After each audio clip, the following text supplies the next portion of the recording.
वसईमध्ये वन्यजीव तस्करांविरुद्ध वनविभागाने एक मोठी आणि धाडसी कारवाई केली। वसई पूर्वेतील भाताने वनपरिक्षेत्राच्या हद्दीत बिबट्याच्या कातडीची तस्करी करणाऱ्या दोघांना वनविभागाच्या पथकाने बेड्या ठोकल्या। भाताने वनपरिक्षेत्राच्या अधिकाऱ्यांना बातमीदाराकडून माहिती मिळाली होती की काही लोक बिबट्याच्या कातडीची विक्री करण्यासाठी येणार आहेत। या माहितीची खातरजमा करण्यासाठी वनाधिकारी विजय बारबदे आणि वनपाल नितीन खोळपे यांनी स्वतः बनावट ग्राहक बनवून तस्करांशी संपर्क साधला।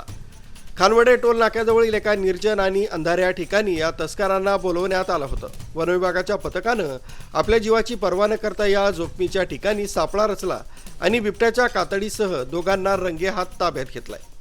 ही कारवाई उपविभागीय वनाधिकारी अमित भोसले यांच्या मार्गदर्शनाखाली यशस्वी करण्यात आली।